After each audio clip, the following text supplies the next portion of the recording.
All right, good afternoon, everyone. Welcome to the Profit Model to Business Model workshop presented by the Contractor Development and Bonding Program for the City of Los Angeles and Los Angeles Metro. My name is Carlos Ray. I am the Program and Marketing Coordinator here for the Merriwether Williams and the Bonding Program. Today, we have a great workshop. We have John Miller, who is our CAP Project Manager, who here is going to talk about profit model, business model, and everything that goes along with that. But before we get into that, as we normally do here, just want to go through a couple of housekeeping notes so you guys are just aware how today's session is going to run. So the first thing is we want you to submit questions. We want this to be interactive. We want you to get as much information out of this as you possibly can. And normally that happens through asking questions and being involved in making this an interactive presentation. So by doing that, you can submit your questions via chat or use the raise your hand feature to ask them verbally. We prefer you do it verbally so we can kind of create that human interaction that we don't get to have over Zoom. So feel free to do that. We would love for you to have your camera on. I know we're all busy, but being able to see faces as you're doing a presentation, I know helps all of our presenters, John included. And then just keep your mic on mute unless you're asking a question or speaking or participating in a discussion. So that's pretty simple features to follow. At the conclusion of today's workshop, we would love for you to fill out a 1-minute survey, just telling us your thoughts about about the workshop. And I'll make sure that link gets in the chat towards the end of today's workshop, and just give us your feedback. This helps us plan for future workshops, and we want to know, the kind of things you guys want to learn, and we can set that up. So thank you for being here. And then if you have any questions after the workshop, here's our contact information. We can let you know more about the Contractor Development and Bonding Program and everything that goes on, other things we're doing outside of workshops that you're attending today. And so that is, the housekeeping notes. We do have some of our staff that I would like to introduce. We have Robert Lowry and Rick Casillas from Merriwether Williams. They're here, so if you have any other questions, please feel free to send them a message as well. Robert or Rick, did you guys want to say anything before I hand it over to John? No? Okay. Nope, good. All right, sounds good. So John, you're up. I will get the presentation up for you. Give me just 1 second.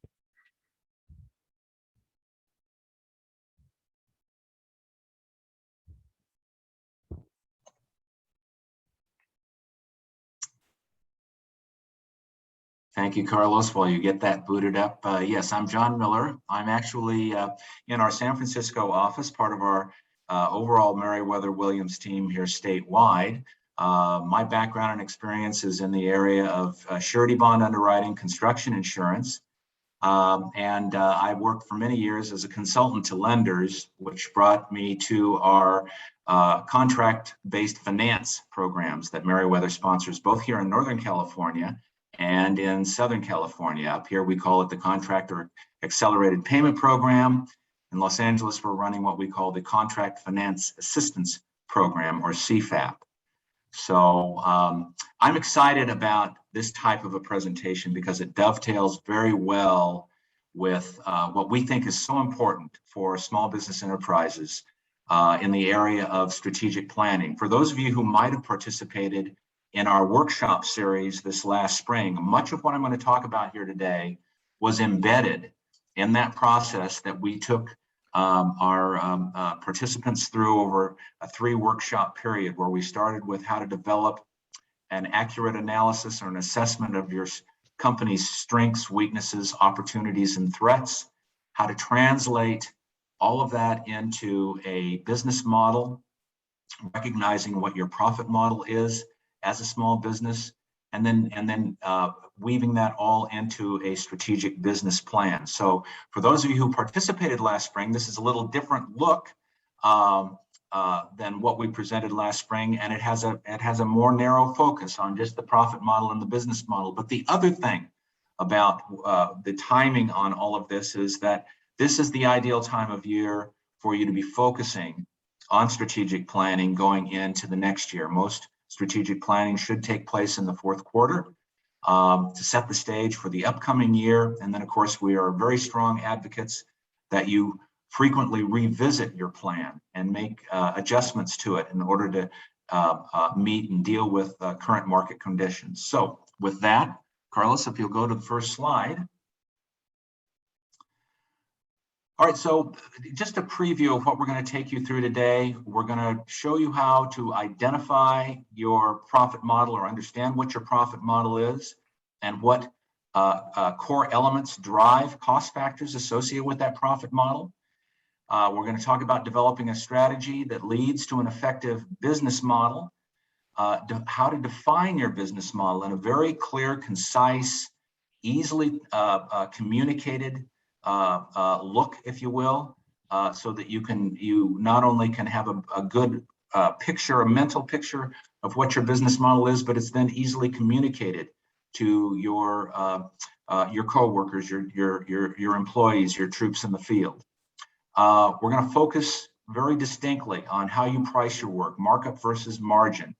And that might sound like something that everybody knows or understands, but we do find in our technical assistance program that there's very often confusion associated with how to properly differentiate markup versus margin and how to develop, how to deliver, if you will, that intended margin or profit on a project.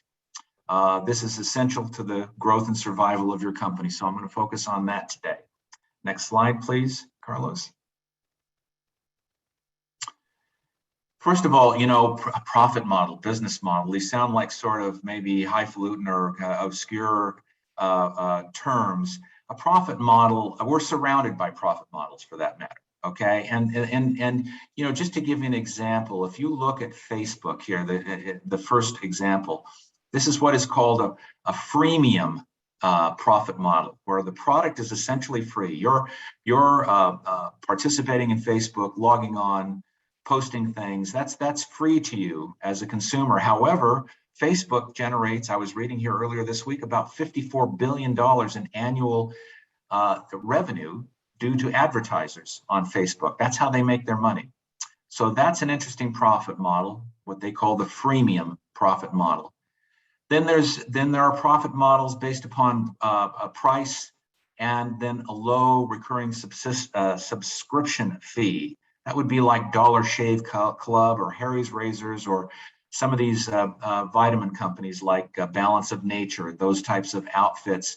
They introduce a very low introductory price, and then they make their money off of recurring subscription fees. And then for contractors, you may be familiar with the Primavera product, the estimating product, which has a low introductory price where you get the basic system, but then the kind of support that you need in order to properly deploy Primavera is priced extra. So those are just three examples. There are dozens of profit models out there. And when we get to the profit model that we're talking about for a construction contractor, it's one of the simpler models, product costs plus margin. But it's also one of the most difficult models to deliver on if you don't have your business model properly organized and defined, and you don't properly identify your cost factors and mark them up properly. So that's the focus of the presentation today. Next slide, please. So, John, question for you before we move on here.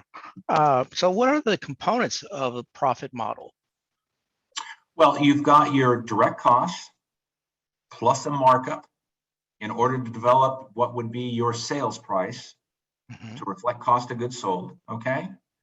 And then then I'll take you through an equation, okay? Which essentially, if you set out to generate, let's say 20% margin on the work that you bid, through the formula that I'll share with you later in the presentation, you've got to mark your hard dollar costs up by at least 25% in order to generate that 20% margin. Okay, so that profit model, like I described earlier, cost plus margin, very simply stated, but sometimes very hard to deliver on. Okay. Okay. And then one last one. I know you're talking about these models. So which apps do you use to do this with? Is it like an Excel or is it an actual program? Well, there are programs out there. To be perfectly honest with you, when it comes to estimating software, scheduling software, There may be calculations embedded in those systems that will help you get to where we're talking about today. Robert, I would kind of flip almost that question to you. If you know of any proprietary software systems that help you with the calculation, but the basic calculation is essentially what I'm attempting to communicate here. Right. Yeah, there are different cost estimating apps out there that can be used. Yeah. Okay, very good. All right, so I'm going to take you through a number of different areas that we advocate as a small business owner you focus on in developing and kind of conceptualizing your business model as a starting point. Okay, I'm going to come back and talk about profit model. Oh, I just saw a note here. So I'm going to take you through 7 areas here that are very important to break down, and I'm going to follow that with a grid, if you will, a way of organizing the kind of information. But when we talk about developing a business model, you first want to focus on your target market, whether that be project owners, prime contractors, or first-tier subcontractors, as an example. Okay. What are the demographics associated with that target market? And I'm not talking about age demographics per se, but demographics associated with, let's say, for example, there's a different demographic for doing renovation work on a public library than there is doing renovation work on a public hospital or a school building or commercial building. Okay, so what are the demographics associated with the target market that you're dealing with? What do you conceive are solutions that you can offer based upon direct feedback from those target markets? And we'll talk a little bit about how the touch points and how you get opportunity to interact with those target markets. But you know, many of you maybe in kind of conceptualizing what you would do if you went into business, we're already operating with feedback. If you had worked as a foreman for another company and had direct contact with prime contractors or even project owners in that role, you would have been exposed to some of the things that required solutions. And you might have said to yourself, gee, if I was in business for myself, I would be delivering this kind of a solution, which would be a great differentiator for me in business. So identifying the type of solutions that your target market needs in order for their project to be successful is obviously a very important component of your business model. Recognizing the key activities you perform. If you're a specialty trade contractor, say for example, an electrical contractor, there are key activities that are associated with delivering electrical construction services. Focusing on the means and methods associated with your key activities or your specific trade activities, and what impact the necessary means and methods have, I should say, on cost factors. Recognizing key activities associated with your estimating process, your scheduling process.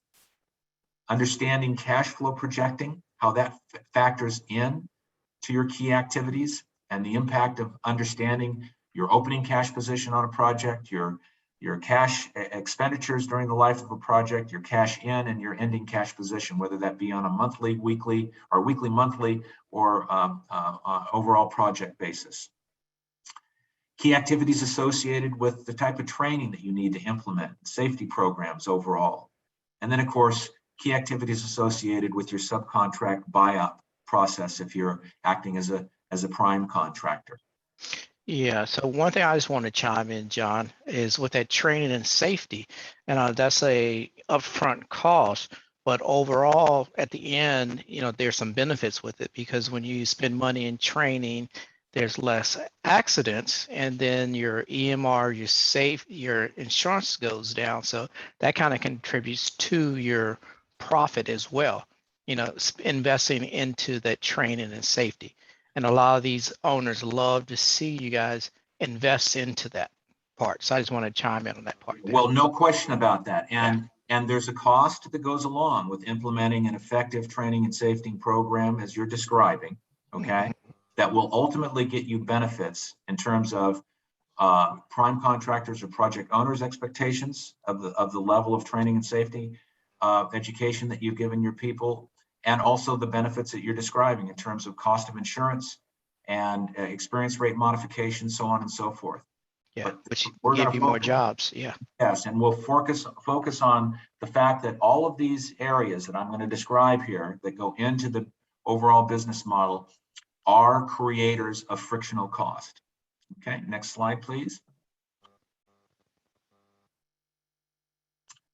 The next thing you're going to look at are what key resources are needed. What kind of licenses do you need in order to prosecute your work? Do you have those in place? Do you understand regulatory requirements and the cost factors associated with meeting regulatory requirements?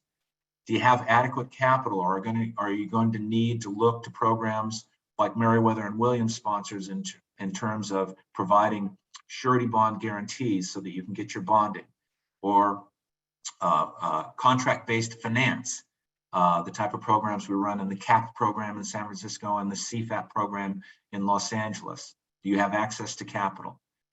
Do you have access to equipment? Do you have owned equipment? Or are you relying on leased equipment? And what are the cost factors associated with all of that? How does your labor market look? Obviously, you're looking at labor expense from the apprentice through the journeyman to the foreman level. And then again, I throw training and safety in here because resources might be needed in order to implement the training and safety programs that you're going to need in order to meet specific customers' needs, as are identified through the pre-qual process or whatever it may be. And I'll talk a little bit about that later. So key resources are something else that you need to inventory in documenting your business model. Developing your value proposition, which is just essentially what it is you intend to deliver as a differentiator to the marketplace that will differentiate your firm from the one down the street. The cost factors associated with becoming a true differentiator. Understanding that your ability to develop a value proposition stems from pre-construction, the pre-qualification process, all the way through field-driven activities and innovation. And we'll talk about innovation because the truth of the matter is, as a small business enterprise, and if you're operating especially as a specialty trade contractor, the construction industry recognizes year in and year out that about 70% of all innovation comes at the field level, and it comes from specialty contractors typically. So the better handle you have on those means and methods or techniques or delivery methods that underscore innovation in your company, the stronger your value proposition is going to be.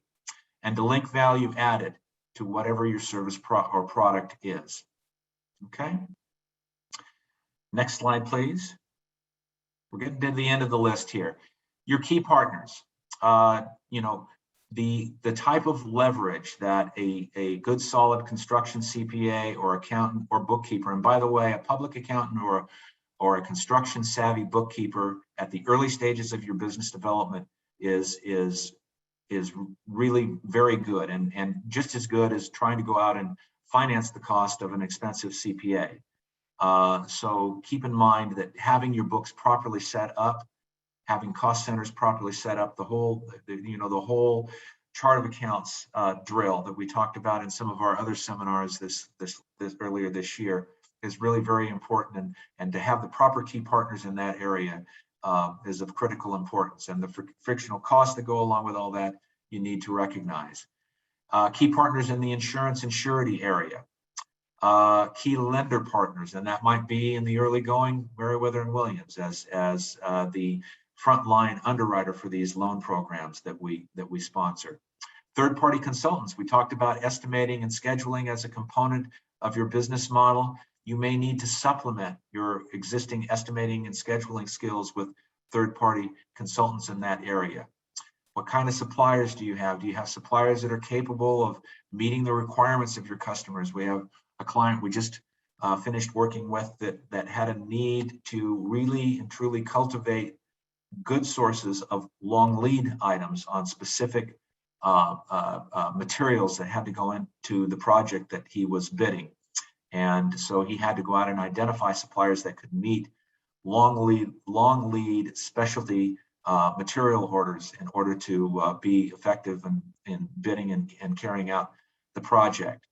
So, and then again, third-party payroll service providers, very often we find that they're able to deliver a service that is far less expensive than trying to hire somebody internally to handle your payroll. So these are the kind of partners, as a component of your business model, can help you properly leverage your business towards success.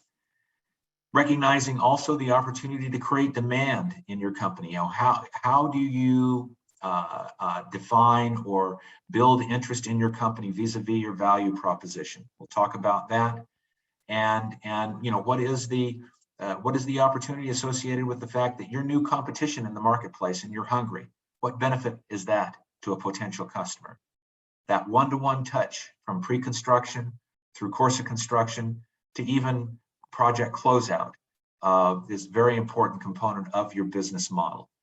And we also stress that as you're building your business model and identifying target market needs, that you focus on that pre-qualification process with as many primes, if you're working as a sub, or if you're working as a small prime contractor, as many owners as is possible. That early pursuit of pre-qualification will open up a lot of issues that require solutions for your target market that you can work into your business model. And that really kind of concludes with the thought that you are working on developing what your target market customer's actual journey is and how you help them along in that journey. Okay, next slide, please. Okay, so we pretty much come to the end of the components that go into a business model here, and I want to stress again this commitment to innovate. That starts with adopting an accurate initial assumption of what the project is all about and what your customers' needs are. Building on those assumptions in your business model. Being willing to review and revise your business model as time goes on. And we suggest this happening several times during each business cycle, whether it be quarterly, semi-annually, or annually. Look at where you are in terms of your executing on your business model and its results. And again, as I said before, recognize the fact that you potentially have the ability to unlock a very valuable value proposition if you look at innovation and how your firm can deliver innovation in the marketplace.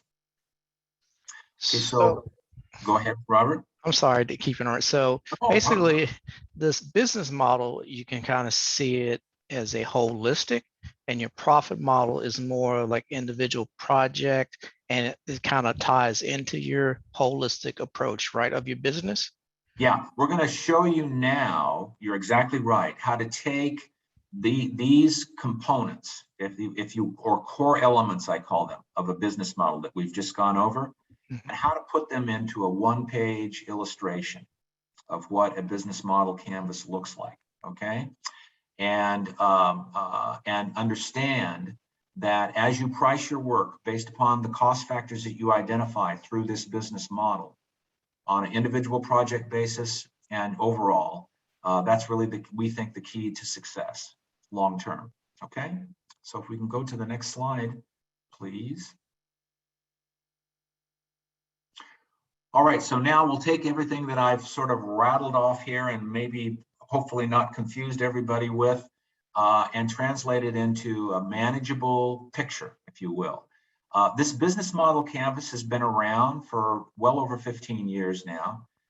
It's something that we have been aware of out there in the marketplace. We did some research on this when we were developing our technical assistance program here a couple of years ago, or sort of redeveloping aspects of our technical assistance program. Hey, this business model canvas is out there. It's very adaptable to the construction process, the construction business, and it's something that is concise, it's one page, and it's easily translatable. So it has the intended outcomes of this canvas. And by the way, we give attribution to the folks that developed it. It's adapted from a book called The Business Model Ontology. It has a customer value focus as a feature. It's a flexible one-page document, as I mentioned. It's very transparent for your team. Your production activities and resources, you can continually track vis-a-vis the business model canvas. When you go through and you build one of these, you will uncover opportunities that were previously perhaps not recognized, and it understands or acknowledges, the process acknowledges that problems are solved through customer-driven innovation. So with that, we'll take a look at what one of these things looks like. It's a very simple, next slide please, one-page document. Okay, so what we do with this document is we break it up into three basic areas. The first being the infrastructure of your company, your offering in the marketplace, and your customers. Those 7 areas that I just went over loosely match the boxes in the upper half of this, or upper quartile, if you will, of this illustration. We talked about your key partners, those partners that help you leverage.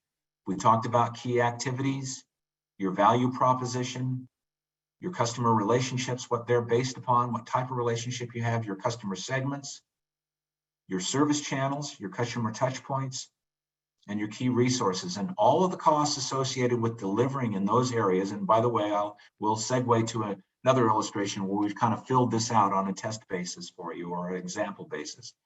But all of the cost factors that go into executing on your infrastructure and your stated value proposition or offering in the marketplace and your target market strategy with your various customers, that all generate costs. You capture those costs in your estimating process, okay, on a project-specific basis, and then you apply what is an appropriate markup to that in order to deliver, in order to generate the margin that you're hoping to generate on your work, okay? So these activities have a direct impact on revenue stream, your sales, down below in green there, your profitability, and they will ultimately determine your company's growth and survival, okay? So if we can go to the next slide, Carlos. Here's an example of what you would begin to focus on in each one of these boxes, if you will, okay? We talked about the key partners and those folks that can help you leverage your business. The input and advice from a CPA or a good solid construction accountant or bookkeeper is essential to leveraging your business. The leverage that you get through a good solid key partner in the surety and construction insurance area, advice from lenders on options and opportunities for term loans versus working capital loans. Merriwether and Williams is equipped to provide you with that kind of basic information going in, even though it might be hard at the initial setup of your business to attract a commercial lender. We know that market very well, and we're able to talk to you about how you need to position yourself in order to access commercial lending, okay? And of course, legal counsel. Having a good attorney to help you through contract difficulties on contracts. We certainly can provide contract training on how to read your contracts and understand the implications, understand flow down provisions from project owners to prime contractors to you if you're operating as a sub, and what the impacts of all of that are, okay? Key activities. Those activities that you need to execute on flawlessly in order to deliver well, okay? Your financial reporting, what are your key activities around reading and understanding and managing with your financial statements, and what are the costs associated with developing that financial reporting?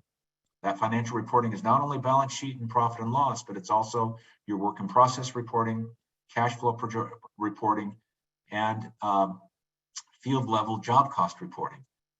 The key activities in the area of estimating and scheduling that you need to that are needed in order to deliver well, okay? How do you select the right project for your firm based upon its size and its nature?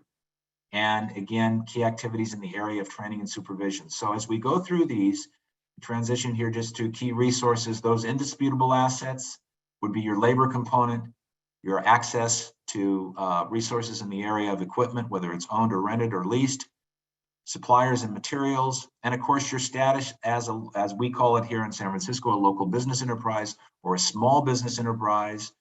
That status can be considered a key resource to your business model because it translates to your offering or your value proposition in terms of fulfilling set-aside goals, which are important to project owners and prime contractors, okay, even first-tier subcontractors. Your value proposition needs to be customer specific.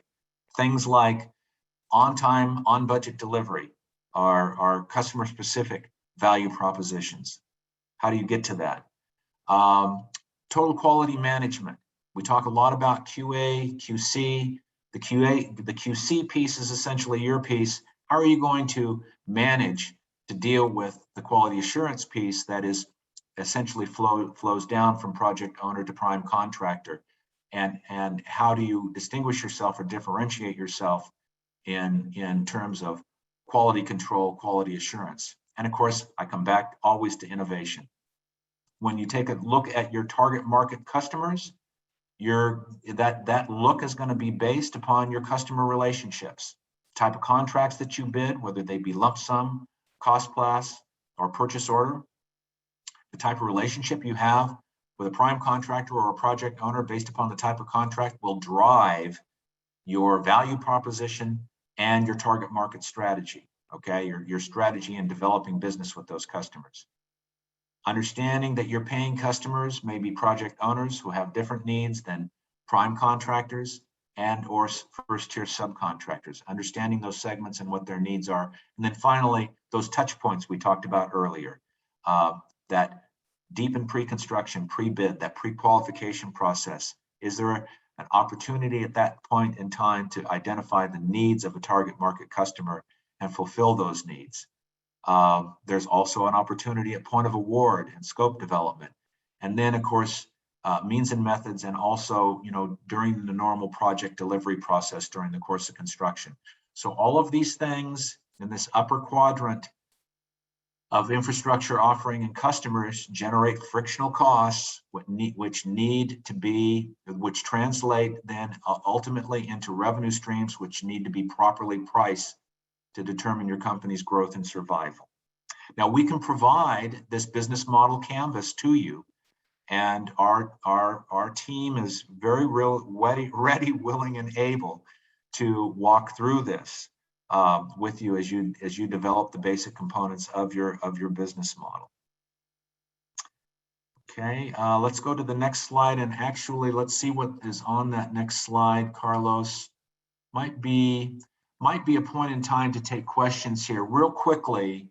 We said we would discuss the profit model, and I'm coming to that now, and a strategy that would address all the core elements of your company in terms of developing a business model. Understand that business models, effective business models, create opportunity for revenue and profit, and how you price your work now, this is what we're going to talk about, is essential to the profitability and your company's long-term survival. Now, at this point, before I go into margin versus markup, are there any questions from the attendees that I can address at this point in the discussion? Just feel free to use the raise your hand feature. John, I don't see any in the chat at this moment. Okay, very good. Well, we'll move along here. If you'll go to the next slide, please. Okay, to start the discussion of markup. Oh, is there a hand up there, Juliana? Yes. Would you like to ask a question? Yes. Hey, John. So question about how costs are going up now all across the board. And, and then you read and hear about inflation, right, on the horizon. And it's kind of scary, right? I don't know what my materials may be 6 months from now, 12 months from now, but, I'm locked into contracts, right? Yeah. And so I didn't really flesh out my question before I raised my hand, but I mean, what are our opportunities, as subcontractors, suppliers, to have conversations with, our clients where we have multi-year contracts and, we have inflationary pressures really, in certain cases could really just zap our margins. Yeah, the first question I would ask myself is, are there any provisions in my contract for cost escalations? And the likely answer is no, as you are pointing out, in your question, or very limited, if any. Okay. That would put you in a position of having to kind of prognosticate, and I'll actually defer to some degree to Robert here because this is his area of expertise. But to try to prognosticate or predict fluctuations, in pricing going forward, which are very likely with inflation to be going up. I mean, typically you would, the easy part of it from a labor standpoint is understanding if you're a union contractor, what prevailing wage is going to look like based upon, milestones of union contract negotiations, this kind of thing. But the materials piece and even the equipment rental piece right now, we're seeing increases. And so that's a very challenging question. And other than saying pad your bid and still try to be competitive, I'm not quite sure what the best answer to that is. Robert, do you have any observations there? Well, and as far as material, yeah, I mean, normally it used to be about a 5% escalation from year to year, but now, I mean, it's been about 15, but now it's starting to level out. So you have to know, all right, when you're bidding the job versus when you're doing your actual work. So that way, if you're going to be, say you're bidding it now and here it is October, you're not going to be doing the work until March of next year. So you want to escalate that, add that inflation cost onto your material. So that way, when you start your work and you lock in your supplier early, you're covered. But like I said, it's just been so volatile with this pandemic.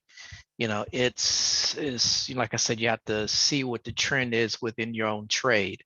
Then with the labor, like I said, if it's public works, you know what they're going to be because your determination is given to you. So that's that. But with your in-house admin, etc., once again, is what do you normally do from year to year with the cost of living? So it's a lot of moving parts to really make sure that you have a solid number. It's like you just have to look at what the present market value is and what the future market value will be. And then, you should be okay with that. And Is that hopefully, helpful, Juliana? yeah. Hopefully it is. Yeah, thank you. And what we'll focus on now going forward are just some areas to really watch that you can to some degree control, with the exception of maybe materials and equipment costs and subcontracted costs. But a discussion of markup versus margin starts with just identifying the cost breakdown of a project. And just for discussion purposes here today, I've got the various components, which would be your fully burdened labor or payroll expense, your cost of materials, your equipment expense that you anticipate, and the cost to buy the project out if you're operating as a prime. Okay. You would want to apply your markup to your direct costs in order to develop a margin or gross profit in order to cover your general administrative expense. Now, I've seen some contractors that are able to take aspects of their G&A, say, for example, their own salary or other, say, owned equipment expense, and weave that into their G&A and find an allocation, if you will, or assign an allocation of their G&A to their direct project costs. That's something that your accountant or your CPA could help you with, but that idea of getting as much cost on the project into the direct cost category and marking it up, I think is the key to success here. Okay. And then finally, ultimately, your net profit is a component of the project breakdown. Okay, next slide, please. So to kind of focus then on the fully burdened labor, because your materials are going to be a pass-through plus markup, your equipment's going to be a pass-through plus markup, subcontracts as well. Focusing on that taxable wage or that payroll component, you've got your base wage rate, You need to burden it with a factor for vacation and holiday pay, come up with a total taxable wage, okay? You need to add to that federal taxes, Medicare, federal unemployment, state unemployment, tax implications, an allocation of the cost of worker compensation insurance and other general liability and other insurance that you would allocate to the project, okay? Obviously, fringe benefits and other labor dependent costs like, Family Leave Act costs and so on and so forth, in order to develop a total straight time hourly rate. So your base wage rate might be $45, but your total burden wage rate might be easily double or slightly more than that $45. So we start with that, getting that aspect of your estimate correct. We do have in our technical assistance program a very nice table that you can work from in order to develop a fully burdened labor wage rate based upon your own factors. We're happy to share that for those of you who are enrolled in the technical assistance program. Okay, next slide, please. Now we get to the mistake of markup versus margin. Now there's a lot out there on the web on how to mark a project up. And there are white papers and there are discussion pieces and the whole bit. But I've been basically having this conversation that we're going to focus on right now, this little simple equation, probably since about 1980. And it is a twist of math that has confounded a lot of emerging contractors early in the development of their business, whereby in order to earn the intended profit margin that you want, you've got to mark up the project at a slightly higher rate. So this illustration will break that down. If you had job costs or costs of goods sold of $80,000, those direct costs, payroll, material, equipment, subcontract costs, whatever it may be, okay, fringe benefits, all woven into direct job costs of $80,000. In order to generate a 20% gross profit margin, you've got to mark those hard dollar job costs up by 25%. 80 plus 20 is $100,000. That would be the total price that you would be delivering in your estimate to a customer. Markup, which is the 20%, the $20,000 in this equation, 25% of 80,000 is $20,000. That's your markup divided by price equals your gross profit margin. And lo and behold, $20,000 of markup at 25% markup, which generates $20,000 of additional cost, divided by the contract price gives you 20% margin or gross profit on the project. And like I say, this little twist of math, contractors who go into the process saying, well, my job costs are $80,000. I want to make 20% on it, so I'll just add 20% to that $80,000, which would only be $16,000. And at the end of the day, instead of generating 20% margin, they only generate about 16%. Okay, so this twist of math, this mistake of market versus margin is something that we really stress. And as you identify the costs associated with delivering on your business model, you want to make sure those costs are properly marked up in order to deliver the type of gross profit margin that you're anticipating. If you go to the next slide, I'll just kind of give you a quick illustration of how this kind of manifests itself in your P&L report, in your profit or loss report.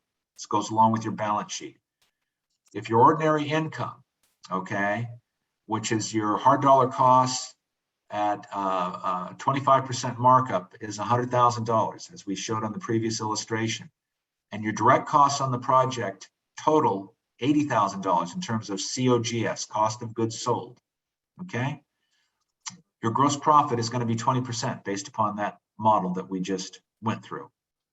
And if you were to just slap $20,000 on 20% on $80,000 of hard costs, that would only be $16,000. So your gross profit would be $16,000. And if you then apply your SG&A, your general administrative overhead expenses to that, let's say they're running, somewhere in the area of 5 or 10%. Obviously, your bottom line, your net income in this illustration would be $10,000. But if you were to just slap 20%, 20% of costs, or $16,000 on that direct cost factor, you would only be generating somewhere in the area of about 8% net income. So you get to the end of the year and you say, well, wait a minute, I put 20% on my work and I'm only generating 16% gross and 8% net. What's wrong here? Well, it's the equation. So does anybody have any questions about this aspect of what I've laid out here? I mean, is it familiar? Hopefully it is familiar, but it's something we stress in our technical assistance process when it comes to pricing work. Yeah. So I just want to chime in on what that overhead is, kind of what I call general conditions and overhead. That is something that everyone needs to know exactly everything that's in your business that's touching that project, because that is a cost that's coming out of your overhead. Like John said, if you put, 25% markup, but you haven't accounted for your accountant, your whoever else is touching it, that is charged billable hours to that project. So that's why you really need to understand when you're bidding jobs, what's the percentage of your accountant is going to be on this job, so you can identify those costs, so that way you can really not market, but understand your real costs in a real time. Yeah, so very important. So very important. Okay, if we could go to the next slide, please. Okay, so as kind of a final review here, hopefully we've stressed enough today that recognizing your profit model, okay, your product cost plus margin is essential to the success of your business. Developing a strategy that addresses all those core elements of your company that make up your business model that we describe in that business model canvas is very, very important. Developing a strategy around all of that, and then understanding that markup versus margin and properly marking up your work in order to develop the intended margin that you need, okay, is essential to the profitability and your overall company survival. So that, really, I think it concludes. If we go to the next slide, I think that wraps it up today. And I'm very happy to take questions. Again, our folks, our account managers, our technical assistance people in San Francisco, our account managers in Los Angeles, and our technical assistance people in San Francisco are ready, willing, and able to work with you on all of these things. Again, this business model, profit model discussion is part of a bigger discussion in terms of your strategic operating plan. And there will be times in the future where we'll go back to that workshop series, we'll re-present. But as you go into this last quarter of the year and you're doing strategic planning, do not hesitate to reach out to us. We see it as very important. Did I miss the indirect costs? No, I actually, when we talk about indirect costs, we're talking about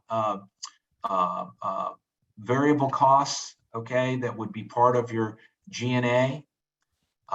Sometimes contractors look at indirect costs as being project management costs associated that are embedded in the G&A that are then allocated to the project. So your indirect costs, from my perspective, would be those costs associated with your SG&A, your general and administrative expenses, some of which are allocatable. Will we have access? I'm sorry, I missed that question, Carlos. Did you? Oh, that's right. Will we have access to the forms? Would that be the question? Yes, this looks like we have access to the presentation for the review. Yes, we'll make sure we get a PDF to everyone that attended today via email. So the email that you use to register Look for something tomorrow morning, most likely for that email. Yeah. So are there any further questions or Robert, you have any comments you want to add here? Yeah, I just want to add, with this profit model, and when you are looking at bidding jobs, if you understand some of the requirements that you're bidding, sometimes you don't want to go after certain jobs. So you have to really look at that go, no go, because if there is a small profit margin, just very small, and you already have quite a few jobs out there and your whip is a lot, you might want to say, no, I think I want to pass on this job because it could hurt your profit model, the bottom line later on. And then that's why some of these smaller companies go out of business, because they want to go after everything. It's okay to say no go. Yeah, this go, no go is so essential. And, we talked about that a little bit in the company infrastructure on the business model canvas, okay? Have the ability to identify those projects that either are or are not a fit for your firm. And that's essential. So with that, if there are no other questions, I want to thank everybody. This is a great pleasure. We love doing this. Oh, another question? Alfredo? Go right ahead.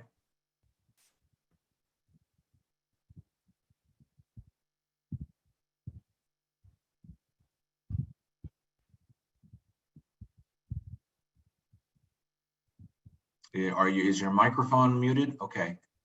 It may be out topic. Ask anything, even if it's off the subject. Thank you for confirming it. Oh, it's my pleasure, Ali. I appreciate it. I was wondering, are you guys gonna send out the recording so I can review it later on as well? Yes, the recording, you'll have a link to the recording in that email also. So you'll have the presentation and a link to the recording. Ali, if you have a question that's out of topic, if you want to remain back, we can try to answer that for you. But are there any more questions as it pertains to the presentation? Yeah, I have one. Yes, Abraham. Sure. Abraham, yes. Oh, and sir, according to you mentioned about the bond, how can we increasing the bond? Like it's very difficult to me to increasing. I have under 500,000. So, do you have any idea? Well, yes. I mean, the fundamentals of increasing your bond capacity are centered around the accumulated experience, background and experience of your company, your accumulated and access to adequate working capital and accumulated retained earnings or net worth. Bonding companies refer to that as loss paying power.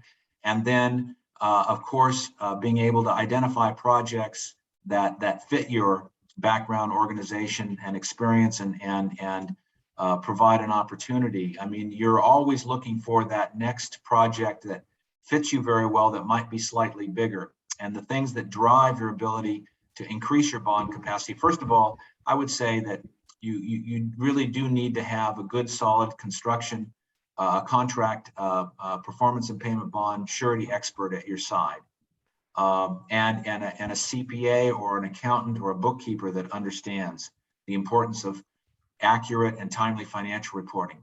But those are the ways you build your capacity. And very often, when it comes to capacity, the programs that we run with surety bond guarantees through our resources in Los Angeles and in San Francisco, that can help with your capacity.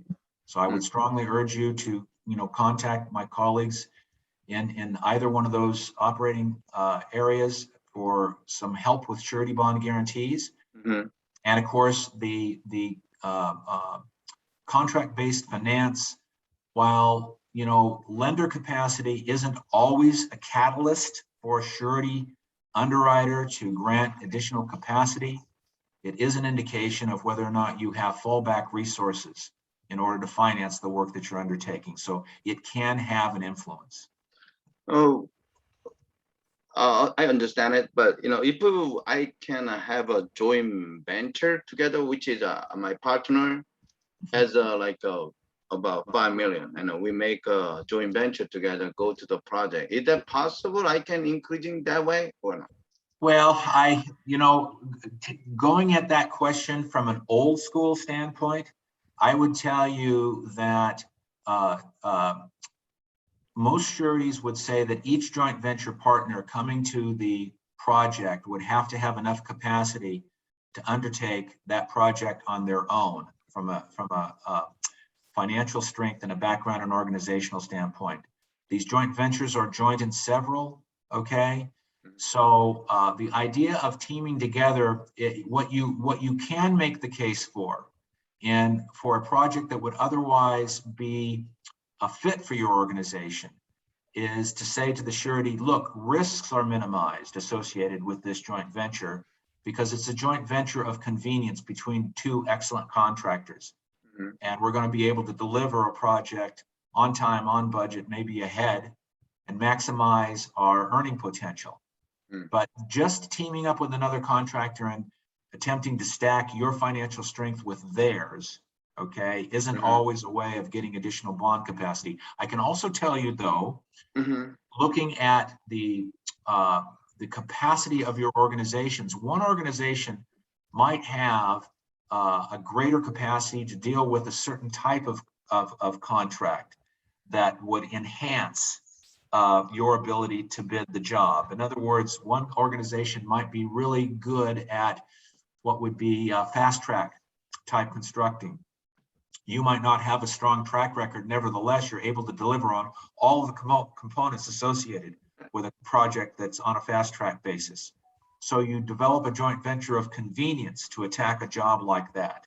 That could have an influence on a surety underwriter, in my personal opinion. Okay. Okay. All That's my right. thinking.